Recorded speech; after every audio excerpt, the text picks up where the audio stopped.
presenting by DJ Gautam Production.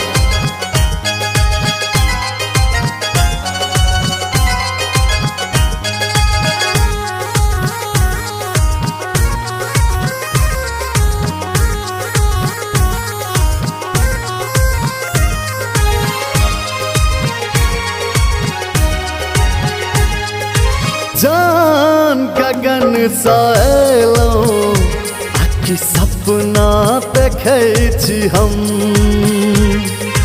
जान गगन सायलो आखि सपना देखै छी हम। अहसन ने आन भेटल, अहसन ने आन भेटल, सच सच कहै छी हम।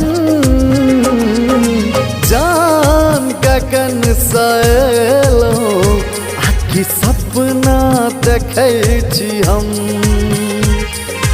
जान गगन सायलो आखि सपना देखै छी हम।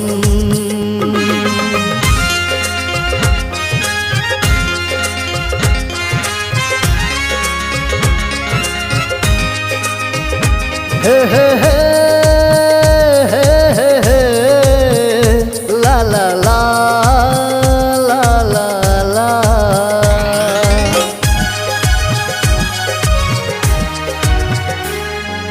बड़े मन सा ये विधाता रचने ये पोरे पो। बड़े मन सा ये विधाता रचने या पोर पो। गोरे गाल संग मरमर रस कर गुलाबी ठोर। गोरे गाल संग मरमर रस कर गुलाबी ठोर। रही मातल नैन मदिरा जखने पिबै छी हम। रही मातल नैन मदिरा जखने पिबै छी हम। जान गगन सायलो आखि सपना देखै छी हम। जान गगन सायलो आखि सपना देखै छी हम।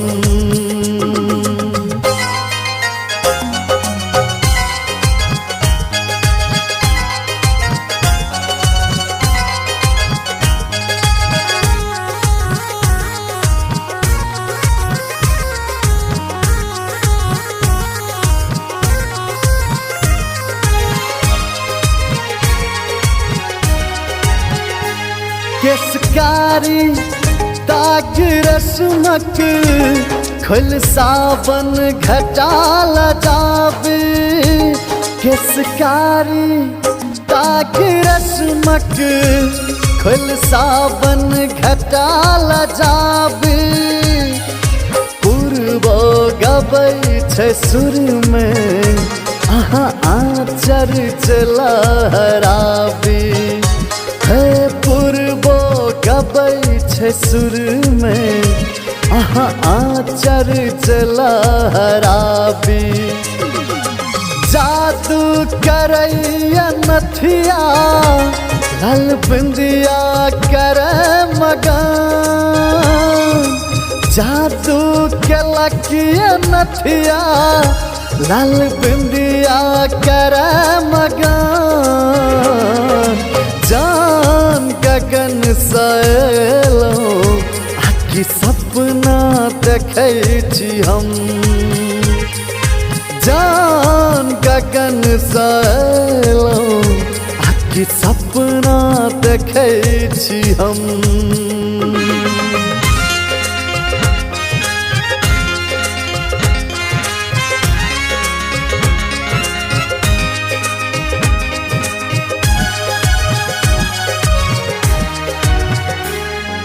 चूड़ी के खन खन संग पायल बजे कमान, चूड़ी के खन खन संग पायल बजे कमान। चली सहज सहज का कातिल बनैया चाल, चली सहज सहज का कातिल बनैया चाल। किया हमरा केलौ दीवाना से नहीं जनै छी हम, किया हमरा केलौ दीवाना से नहीं जनै छी हम। जान गगन सा एलौ आखि सपना देखै छी हम, जान गगन सा एलौ आखि सपना देखै छी हम। अहसन ने आन भेटल, अहसन ने आन भेटल, सच सच कहै छी हम। जान गगन सा एलौ आखि सपना देखै छी हम, जान गगन सा एलौ आखि सपना देखै छी हम।